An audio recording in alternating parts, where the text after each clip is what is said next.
Bonjour ma grande sœur, bonjour Hélène. Il est midi 20, ce mardi 22 décembre. Voilà, je trouve toujours chez André.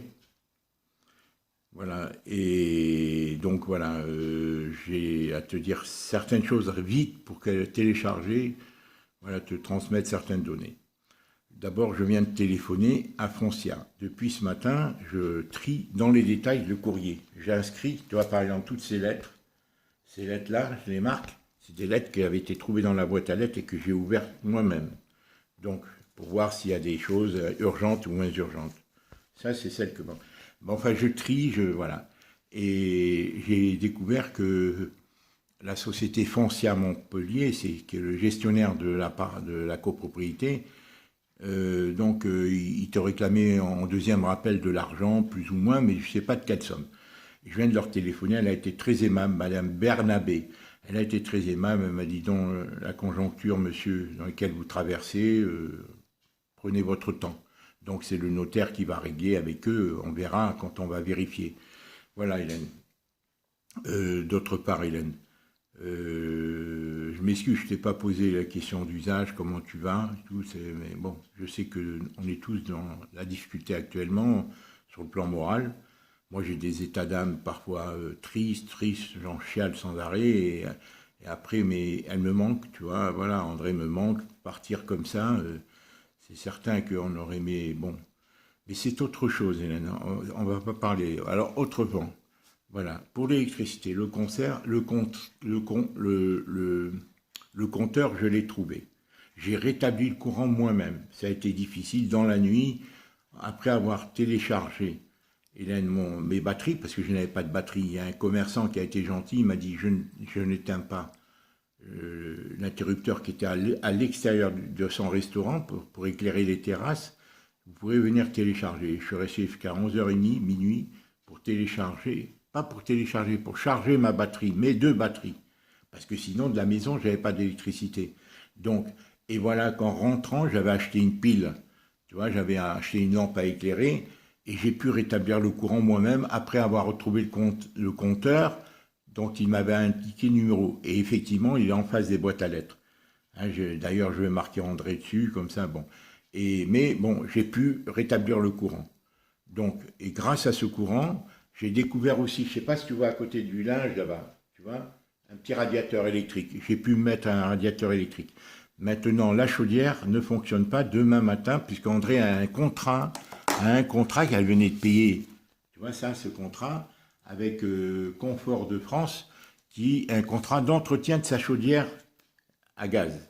Demain matin, elle vient pour le monsieur à 8h du matin pour m'établir l'eau chaude et éventuellement les radiateurs. Pour moi, les radiateurs, c'est pas urgent, mais autant qu'ils m'expliquent, puisque je suis appelé à revenir. D'accord? Donc, demain matin, c'est André qui venait de payer, justement, l'entretien annuel, hein, les frais dans le contrat, si tu veux, pour la gazinière. D'accord? Bon, ceci dit, voilà, moi, je reste à Noël. Voilà, je ne pouvais pas partir, Hélène. Je te dis très franchement, je n'ai avisé Adélie, Félicien. Déjà, Félicien, quand il m'avait dit tu passes Noël avec nous, je sentais que ça serait non. Mais je n'osais pas lui dire. Je n'osais pas parce que je ne savais pas comment je vivrais les choses.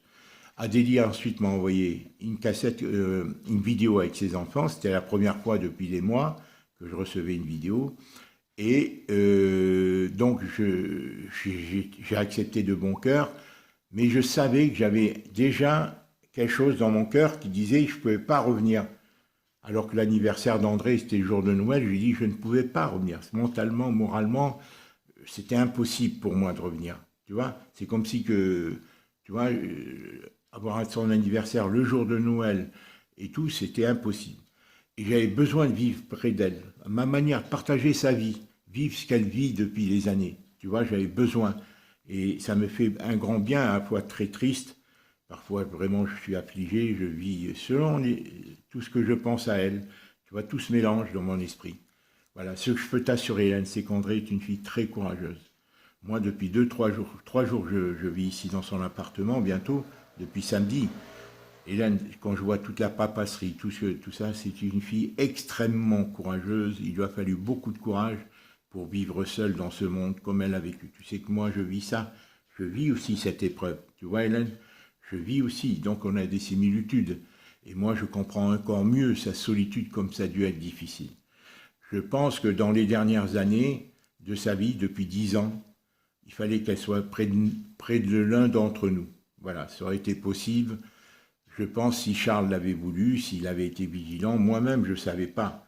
Mais Charles voyait plus souvent, il aurait peut-être pris cette décision, voilà, de la rapprocher parce qu'elle pouvait. C'est pas possible dans cette société de vivre seule comme ça, Hélène. Dans sa société fermée, surtout avec tous les problèmes qu'elle avait. Je ne dis pas que ça aurait été facile, mais le mieux, en plus, depuis 2 ans, ça aurait été vraiment qu'elle vienne dans une EHPAD à Auray. Moi, je ne pouvais pas venir ici.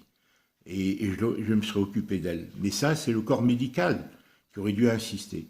Le corps médical, Hélène, aurait dû insister auprès de nous.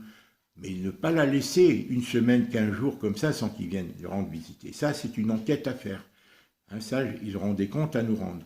Parce que nous, tant que toi, que moi, que Charles, nous, dans notre esprit, ils s'en occupaient tous les jours. Ils venaient faire le ménage, ses courses, ou ils lui téléphonaient ou autre. Moi, sinon, Hélène, même quand elle ne répondait pas à mon téléphone, moi, je pensais que d'autres, elle était aux nouvelles avec d'autres, puisque moi, à chaque fois que je l'appelais, elle sentait pas bon, elle me rappelait pas et tout. Je dis, mais jamais on aurait dû la laisser un jour, 2 jours, sans le prendre de ses nouvelles. Plus d'un jour, tous les jours, moi, je l'aurais téléphoné, je l'aurais imposé de décrocher. Et si elle était décédée d'un coup, Hélène, si elle était décédée d'un coup, eh bien, on l'a récupérée, elle allait elle était, mais on n'avait pas ce cliché de passer 15 jours, 3 semaines, décédée dans sa maison. Tu vois, encore aujourd'hui, je trouve des mouches d'un seul coup. On ne sait pas d'où elles sortent, là, j'en ai sorti 2. Hein. Bon, voilà, c'est ainsi, Hélène. C'est impossible d'accepter ça. Tu vois, c'est impossible. Et moi, j'imagine que si elle n'est pas morte d'un coup, qu'est-ce qu'elle a dû vivre, tu vois, durement. Voilà, ça, c'est insupportable. C'est insupportable moralement de savoir ça, de se mettre, tu vois, de voir qu'elle a vécu cet abandon, hein, de voir que personne venait à son secours, que peut-être le téléphone sonnait et qu'elle ne pouvait pas décrocher. Et là, ils sont responsables moralement. Pour moi, c'est un assassinat involontaire. Je te dis très honnêtement, c'est parce qu'ils sont responsables. Ils sont médecins, ils sont assistants sociaux, ils ont l'habitude, mais tous les jours, j'étais à la morgue hier. Hein. Si tu voyais le nombre de gens, Hélène, qui viennent, qui meurent énormément. Maintenant, c'est une industrielle, c'est une usine. Tout le monde se fait incinérer d'ailleurs. 60% des gens se font incinérer. On est dans un monde, il faut que ça aille vite. Hein. Voilà. C'est ainsi, on nous banalise, on détruit, on crée la distanciation entre les gens, on durcit tout devient banal. Tu vois, il n'y a plus rien de sacré, on ne respecte plus rien. Voilà, c'est comme ça que les gens deviennent. Mais c'est depuis 50 ans que c'est comme ça. C'est depuis 60 ans, c'est un projet satanique, Hélène, c'est un projet satanique de désacraliser la vie, voilà, les êtres humains, les relations, enfin bref. Alors Hélène, la chose la plus importante que j'ai à te dire, j'ai vu M. Paillon hier, j'ai passé 4-5 heures à la morgue, il a été aimable avec moi après. Bon, et on a il t'a envoyé, c'est moi qui lui ai demandé de t'envoyer les documents en double pour que tu les consultes, voilà. Et il a été aimable dans l'ensemble, à tel point qu'il m'a téléphoné l'après-midi, il m'a dit, ça y est monsieur, j'ai obtenu l'acte de décès. L'acte de décès que vous pouvez venir retirer. Je lui ai dit que je restais jusqu'à lundi. Je pars lundi matin. Et je ne peux pas partir avant. D'abord, ici, j'ai beaucoup de choses à faire, beaucoup de démarches à faire. Bon, Foncia, dit entre nous, Hélène Foncia, la société gestionnaire, m'a dit qu'elle avait beaucoup de personnes qui voulaient acheter. Il y a des gens qui sont intéressés. Il s'agit de ne pas se faire avoir, parce que c'est des truands. Alors, elle m'a dit, je ne peux pas vous envoyer des experts pour évaluer et faire des estimations. Foncia, la société syndic, si tu veux, que tu connais, hein, Foncia à Montpellier. Donc, je lui dis que je revenais vers le 15. En réalité, je reviens le 15 parce que le 21, c'est la sépulture, mais je reviens avec mon véhicule, mon camion. Il n'est pas question, mais eux, ils ont l'habitude de la gestion de ces appartements anciens et tout ça. Ils connaissent. Donc, on verra quelle estimation ils feront. Moi, je ne lui ai pas dit que tu voulais vendre, surtout pas. Je lui ai dit, elle veut peut-être louer, peut-être vendre, peut-être qu'elle va rentrer. Tu vois, pour pas qu'ils se sentent qu'on est pressé. Voilà, et on attend de voir. C'est Madame Bernabé qui est, elle s'occupe pas de ça. Elle s'occupe de la gestion de ton appartement. Et elle m'a dit, prenez votre temps. Je lui ai dit, de toute façon, c'est le notaire, hein, chez qui Kiyomi travaille, qui va régler le maximum d'affaires. D'accord? Ben, c'est ainsi. Hein. On est obligé par passer par le notaire au-delà de 5 000 euros de succession. Voilà, il y a à peu près 9 000, 10 000. D'accord? Voilà. Alors, Hélène, la chose, voilà. Donc, les funérailles ont été décidées pour le 21. C'est à ma demande, parce que comme Clarisse, Hélène, accouche en principe le 3, c'est programmé pour le 3, mais il se pourrait qu'elle accouche avant ou après. Et l'école reprend le 4 janvier. Et moi, je me tiens à sa disposition, au moins pendant les 10 premiers jours, 15 jours. Après, je reviens ici pour les funérailles qui ont lieu le 21 janvier. Donc là, on aura le temps de voir venir qu'elle se remet. Bien sûr, il y a sa maman, bien sûr, il y a peut-être des aides, comment on appelle, des femmes qui sont déléguées pour ce cas de figure, parce qu'elle a quand même, voilà. Et il y a Adélie aussi, bon, voilà. Mais il y aura moi, peut-être, bon, et si tout se passe bien, d'accord? Mais la chose la plus importante, Hélène, donc le compteur électrique, j'ai déterminé. Demain, le gaz, le type de l'entretien, il vient le réparer, j'aurai de l'eau chaude. Au moins de l'eau chaude, peut-être même les radiateurs, hein, il me les fera fonctionner. C'est bien. Bon, Hélène, il y a des problèmes électriques. Dans cette maison, au niveau électrique, regarde, hier ça a brûlé, hein, ça a sauté. Cette prise, on ne peut plus s'en servir. Bon, d'accord? Donc il y a des problèmes électriques. Je vais te montrer ici, dans cette maison, il y a beaucoup de problèmes électriques. Ici, par exemple, il n'y a pas d'électricité. J'ai mis ce truc-là. Là, ça ne marche pas. Ça, c'est des trucs qui sont pas... J'ai essayé de les démonter pour les changer. Je n'arrive même pas à les changer. Tu vois? Bon, ça, c'est des trucs succincts. Dans la salle de bain, il n'y a pas de lumière. Ces ampoules, là, je les ai enlevées. Tu vois, il faudra changer, voilà, mais c'est pas de la qualité. Voilà, ces ampoules aussi, en haut, ne fonctionnent pas. Tu vois, elles ne fonctionnent pas, elles grillent tous. Ah, tiens, il y en a une qui fonctionne. Il y en a une qui fonctionne, il n'y a que l'autre qu'il faut que je change. Donc, il y en a une qui fonctionne. Donc, il n'y a que l'autre que... Si j'arrive à la démonter, parce que celle-là, oui, celle-là, c'est facile à démonter. Celle-là, j'arrive pas à les dévisser, celle-là. Mais enfin, c'est pas grave. Encore une fois, Hélène, tous les vêtements que tu vois, dans les sacs, Hélène, c'était des vêtements qui étaient dans ces armoires, que les pompiers ont mis, hein, d'accord, mais je ne veux pas faire de sujet. Là, ce que je voulais te dire, la chose la plus importante, Hélène, quand j'éteins les lumières, la chose la plus importante, ma sœur, voilà, la chose la plus importante que je vais t'entretenir, voilà, c'est que, voilà les choses, comment j'ai parlé de ce paillon des pompes funèbres. Le dossier, il est là, tu vois, tout est là, Hélène. Il t'a envoyé les doubles, hein. Il t'a envoyé les doubles, hein. Il t'a envoyé les doubles. Voilà, les pompes funèbres, tout le dossier est là. Hein. Voilà, il t'a envoyé les dates et tout. Bon, il m'a demandé une garantie, bon, purement formelle, au cas où la banque ne payait pas, bon, etc. Bien que si André, si... bon, enfin bref, je ne veux pas rentrer dans les détails. Il y a de l'argent et André ne doit pas 10 000 euros. Hein. Bon. Cette lettre, Hélène, cette facture, je l'ai découverte ce matin. Voilà. Elle est au nom de Charles. Hélène, elle est au nom de Charles. Je vais t'en envoyer la photo. C'est la facture des eaux. Charles a payé au mois de... viré par son compte BNP, qui figure là-dessous. Là, il y a marqué BNP. Hein, la facture des eaux. L'eau de la maison là-bas, il y a un compteur là-bas pour tout le monde, c'est-à-dire l'électricité, chacun a son compteur, mais au niveau des eaux, il y a certainement un seul compteur, et Charles, il a payé 31,18 € hein, à la régie des eaux, c'est marqué ici, hein, je vais t'envoyer la facture, voilà, pour consommation facturée 7 mètres cubes, d'accord, voilà, donc je vais t'envoyer la facture que j'ai scannée. Cette facture devrait suffire, Hélène, à faire en sorte, et ça c'est très important, que M. Colavizin, c'est ça qu'il réclame, une facture, Hélène, là il y a marqué rue d'université, une seule facture qui est au nom de Charles qui est propriétaire, bon, que ce soit 26 rue d'université puisqu'elle est à l'adresse, mais il y a marqué en rue de Ratte, 17 rue de Ratte. Une seule facture suffirait à acheter une concession, c'est ce qu'a dit M. Colavizin.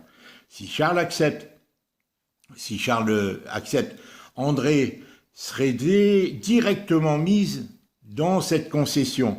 une concession qui vaudrait et qui rentrerait dans l'héritage, qui serait Charles remboursé. Émile avancerait l'argent, il m'avait dit, Émile, j'avance l'argent. Qui tournerait autour de 800 € à 2000 €, selon la grandeur, selon le temps, si c'est pour 5, 10 ans, 15 ans ou autre. Après, on pourra rajouter des années. Voilà, c'est ça, Hélène. Moi, je suis ici. Il me faut une réponse de Charles, par ton entremise, bien sûr, éventuellement, puisqu'on ne communique pas directement. Et voilà, pourquoi il refuserait? Moi, j'ai accepté qu'André vienne à Auray. Si elle était venue à Auray, bien entendu, elle serait décédée à Auray. Bon, alors si Charles, je vois pas, parce que lui, ça l'engage pas, lui-même s'il décide plus tard, est-ce qu'il ne veut pas parler de l'ensevelissement? On est tous destinés, Hélène, à décéder. Donc, ça résoudrait le problème. Et l'avantage, c'est qu'André, ça serait un geste pour elle, bien sûr, mais c'est surtout, Hélène, parce que le monsieur Payan m'a dit la seule chose, s'il voudra transférer dans une autre, dans une concession, c'est-à-dire passer du carré de la commune à la concession, il faudra payer 150 € de plus pour creuser le trou. Alors, je n'ai pas discuté de la concession, parce que là, son cercueil serait déposé dans un trou, et non plus dans un caveau, bon, pour creuser le trou. À moins d'acheter un caveau, aménager et tout, je ne sais pas comment c'est, s'il y a des cercueils dans les caveaux, ou si les gens sont mis à terre, et que les grands monuments, là, qu'il y a autour, tout ce qui est au-dessus, bon, c'est symbolique. Mais que les gens sont des cercueils, est-ce qu'ils sont systématiquement mis à terre, ou est-ce qu'ils sont dans des cercueils et qui demeurent dans des cercueils, ou est-ce qu'ils sont dans une pièce et où on dépose des cercueils sans être à terre? J'en sais rien. Bon, j'en sais rien, moi je ne sais pas ce qu'il y a dans ces caveaux. Ou est-ce que le cercueil sera directement enseveli dans une concession où il y aura le corps d'André? Ou est-ce qu'il y a plusieurs cercueils? Je ne sais pas comment ça se passe. Toujours est-il que Charles, grâce à cette facture, si je m'en tiens au dire de M. Colavisa, devrait pouvoir obtenir. Et si on obtient cette concession, l'avantage, Hélène, c'est que André, c'est directement le 21 janvier, date prévue pour les funérailles, enfin la sépulture définitive, dans le carré, pardon, de la commune. Le 21, on la mettrait directement dans sa concession où son corps reposerait définitivement. Et on n'aurait pas à le transférer. En plus, le carré de la commune est au cimetière Saint-Lazare. Il n'est pas à Saint-Étienne. Le cadre Saint-Étienne, c'est peut-être psychologique, il est vraiment très beau. Il est plein, même psychologiquement, c'est symbolique. Honorer notre sœur dans un beau cadre. J'ai pas vu apparemment c'est plus populaire, plus citadin. Alors que là où le cimetière Saint-Étienne, où ils sont en train de faire un cimetière Gramont aussi, très beau, très grand, je t'enverrai les photos s'il faut, il sera achevé certainement d'ici 1 ou 2 ans, attenant au cimetière Saint-Étienne, c'est dans un cadre, bon tu me diras c'est symbolique, de la nature, mais même pour André, bon, même pour notre psychisme à nous, dire qu'elle repose là, même si ça n'a aucun rapport, parce que son esprit et son âme est ailleurs, mais même pour nous. Mais sinon, Hélène, elle serait dans le carré et dans une concession de Saint-Lazare. Bon, on verrait le prix différent entre... voilà. Mais si Charles accepte une concession, que ce soit à Saint-Lazare, là où il y a le carré de la commune, André n'aurait pas à être transféré. Voilà. En plus, il faut sortir, ça crée un coût, selon le cimetière où elle est, du carré de la commune à la fosse. Il faut creuser la fosse. C'est ce que m'a dit monsieur Payan. Et en plus, sortir, manutentionner, enlever, le remettre. Bon, ça coûtera peut-être 500 €, 600 € de plus. C'est pas ça qui est important.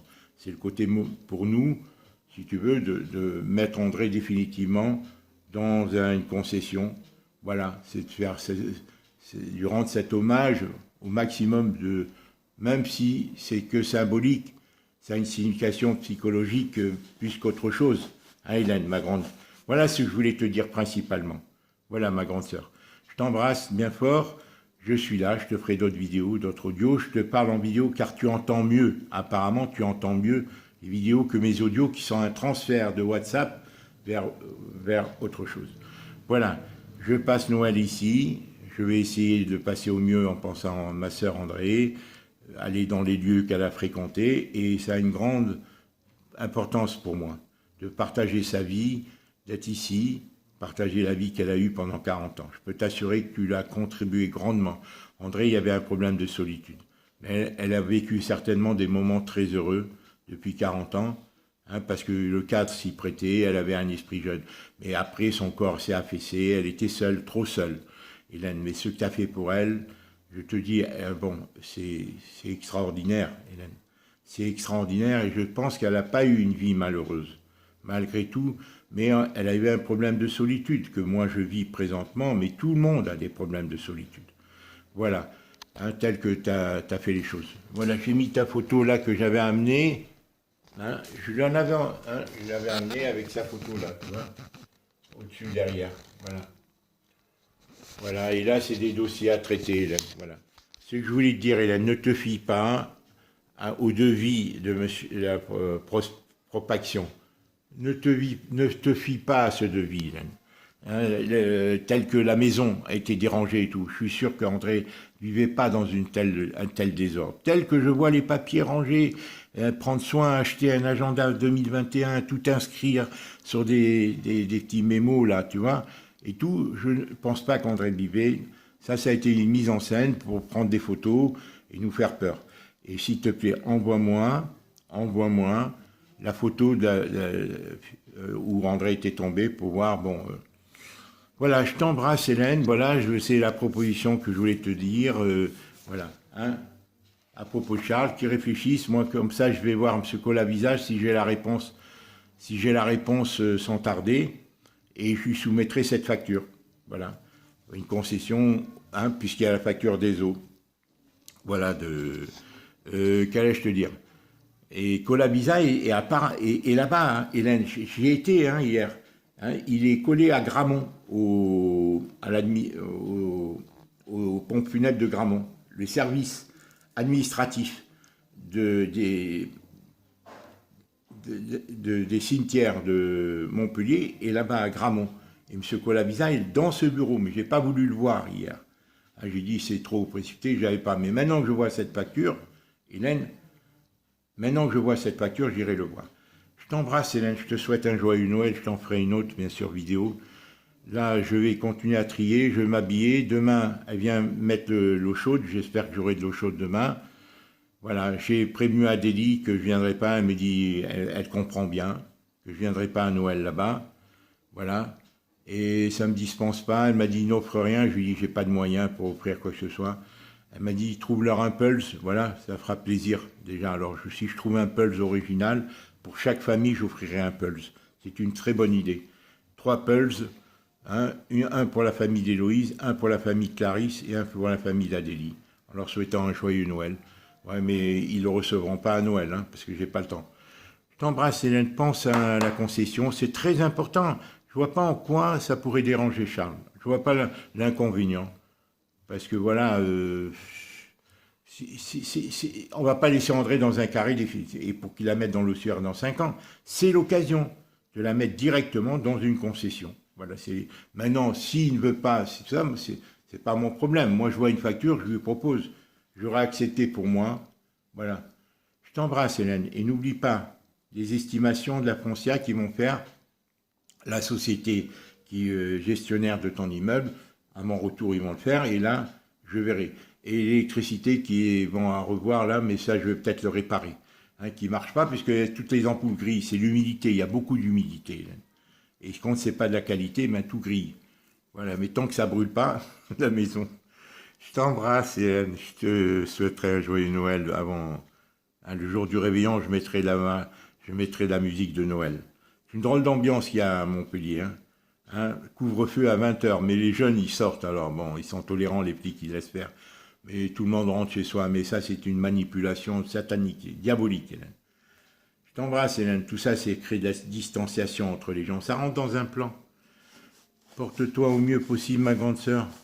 Merci pour tes messages, hein, ça me soutient parce que je passe des moments là vraiment très durs. Selon les moments, des moments où je vis plus d'autres, selon ma pensée, ce que toi, avec André. Ce que j'aurais aimé vraiment, c'est que être près d'elle, communiquer et l'aider. C'est ainsi, quoi. Je t'embrasse, Hélène. Voilà. Et je continue. Je dors dans ce canapé, là, tu vois. Je dors, je déplie ce canapé, ce clic-clac, là, tu vois. Je dors là. Hein, je ferme les chambres parce qu'il faut pas qu'il fasse froid. Tu vois, je ferme les chambres. Mais André, il va dans la propreté, tu vois. Regarde, je ferme des chambres, là. Voilà, je ferme pour pas qu'il fasse froid. Je ferme les fenêtres. Et je dors avec le lampadaire allumé, là. Tu vois, c'est le lampadaire qui en avait le même. Quand j'ai connu Colette en habité métro Bac, il y avait ce même lampadaire devant chez nous. Voilà. Ici, il n'y a que des étudiants, mais ils sont en vacances. Je t'embrasse, ma grande sœur. Je continue à trier et à converger. Je trie tout là-dedans, tu vois, dans ce classeur-là. Je mets tout et je donnerai ce qu'il faut donner au notaire et je ferai, grâce à l'acte de décès que je vais aller récupérer, j'irai faire le transfert de tout le courrier d'André qui m'arrive, pas maintenant, quand je reviendrai ici. Je ferai après, je demanderai aux différents, à la poste et tout, de virer le courrier chez moi pour le dispatcher avec le notaire ou à toi, ou voilà. Et en attendant que tout se règle. Je t'embrasse. Bonne nuit, ma grande sœur. Ne veut pas s'arrêter. Voilà, voilà. Allez, arrête.